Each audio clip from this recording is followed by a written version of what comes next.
Thank you very much, Honorable Minister, for giving us this opportunity to talk to you. Just a brief briefing. This year, our country celebrates the Silver Jubilee on the 21st of March. So Namibia will take back at least 25 years. So we want to get more information on the achievement, challenges, and the shortcomings of your ministry.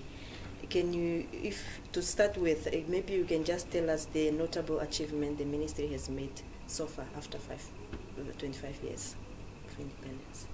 Yeah, maybe to start off with is that even though I have not been here for the 25 years, the achievements that have been noticed, maybe we start first with our geological survey. This directorate has done a tremendous work in terms of geophysics, in terms of airborne surveys that we have now developed digital maps that can show investors where the likelihood of our minerals are. It's a directorate that has been developed to international standards, might be one of the best in Africa, and investors really feel that Namibia is a place to go because the information is readily available. And then we obviously go to other directorates like the Directorate of Mining. We have developed laws and legislations that we continually improve on, so that at least when people are coming here to apply, they feel at home, and that we have really achieved in the 25 years. And the time has now been shortened to process the applications. We can also say that more and more Namibians are participating in applications for minerals. That we have many Namibians, even in the big mines like you have B2 Gold. You have Namibians in there who are shareholders who are participating fully. Now we have also created a Pangelo Mining. That is a company that represents all the Namibians. It's still in its infant start, but I think the signs are good that in years to come a Pangelo Mining will be a force to reckon with, given the number of EPLs that they have and the interest shown by investors to participate in the exploration with a Pangelo Mining. On the electricity side, it's very slow though, but I think we made some strides in terms of electrifying the Namibian people, the villages, the towns and the townships. You remember previously electricity was just limited to the bigger towns and probably smaller towns. If you go to Zambezi region, for example, it was only in Katima. And if you come down to Kavango, then it was just in Rundu. You go to Kunene, then you only have Opuo, and then the central north, Oshakati and Ondangwa. Those were the only place where electricity was available. But over the years, with the rural electrification program that the government has put in place, many villages have now been electrified, and we are really making strides. What we also can say as an achievement it's to electrify schools and churches and government institutions in the rural areas. More and more of the schools have now been electrified, and I think the program has been going on very well.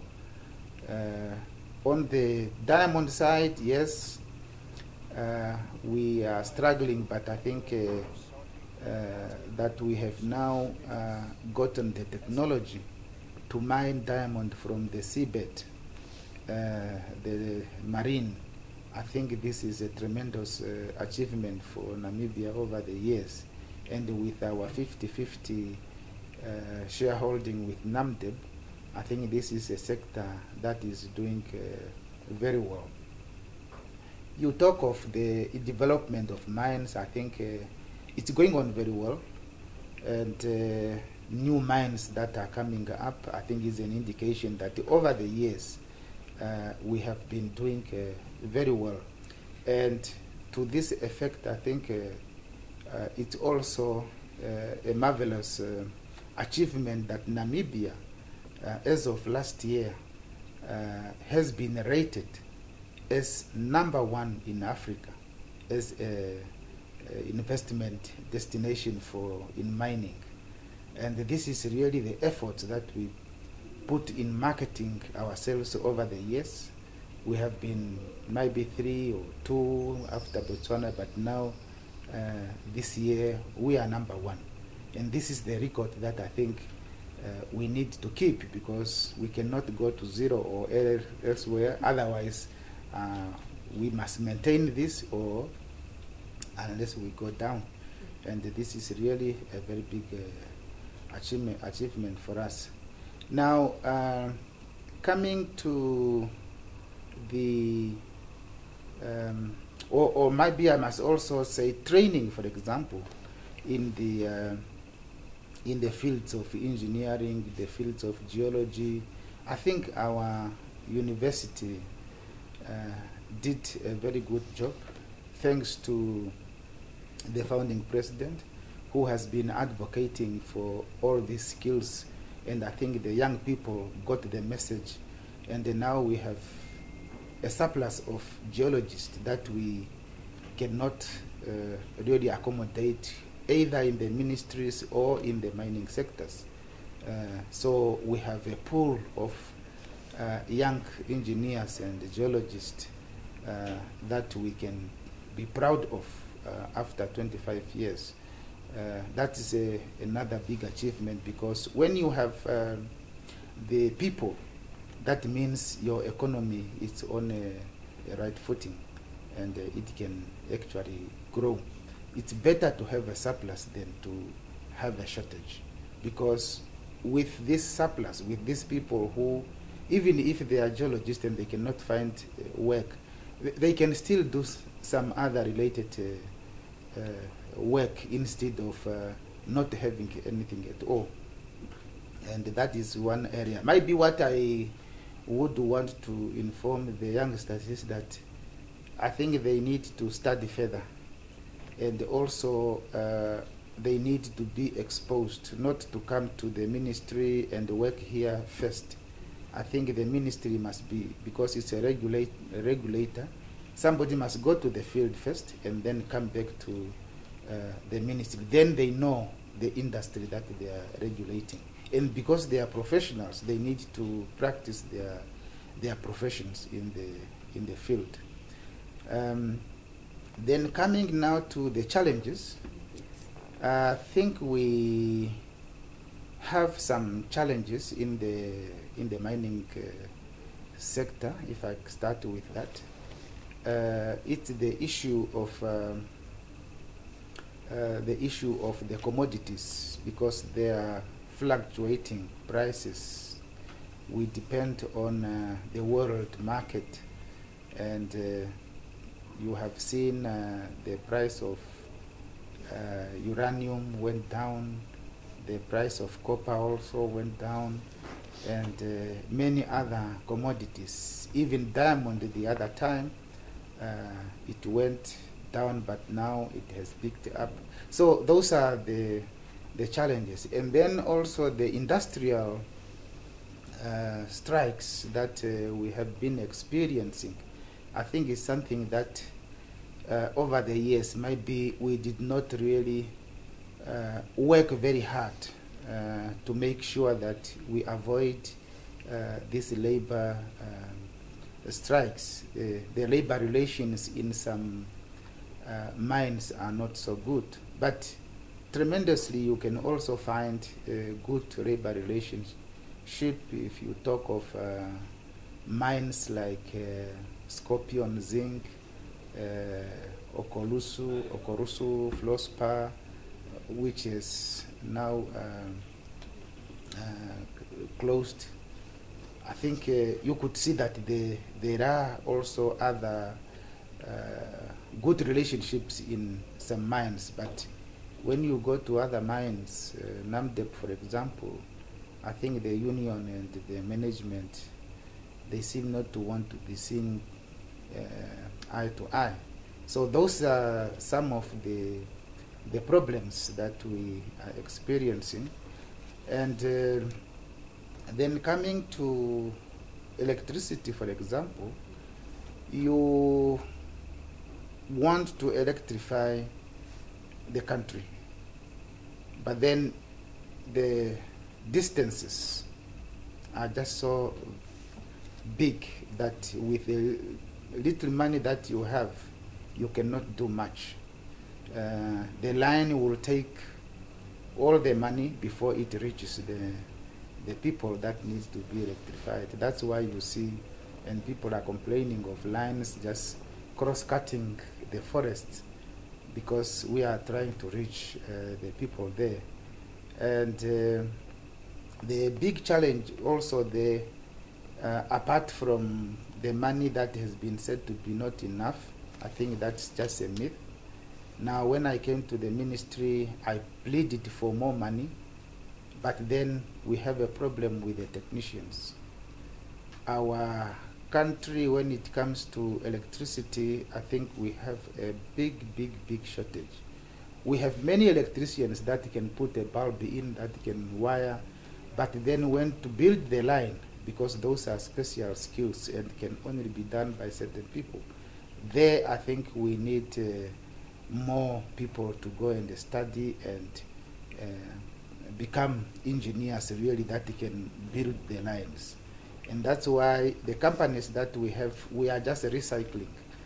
They are the companies that are recruited by NAMPA, by the utilities, NORED, SENORED, and the RONGORED, and they are the companies also the ministry is trying to use. And therefore, because of this, a lot of work they have, they take many projects, and they don't finish the project on time. And I think we need also, after 25 years, we have the small entrepreneurs that we actually want now to bring at a different level, but they are struggling. They don't have machineries, they don't have the capital, and the other big issue is the materials that we use. They are all coming from South Africa or elsewhere, and then these materials are not stocked in Namibia. Nobody wants to stock them here. It's ordering every time one gets a project, and then that takes time. So the delivery has been a bit of a problem. So, Honorable Minister, last year you led a strong delegation to China, and one of the topics you discussed is the agreement to use atomic energy plant between Namibia and China. Can you take us through the agreement? Yeah, yes, it's true. I went to China. It was a successful trip in terms of the objective why I went there. I went there to see and to look at their plant. In fact, it's a kind of a training plant. so that we can have a simulation here.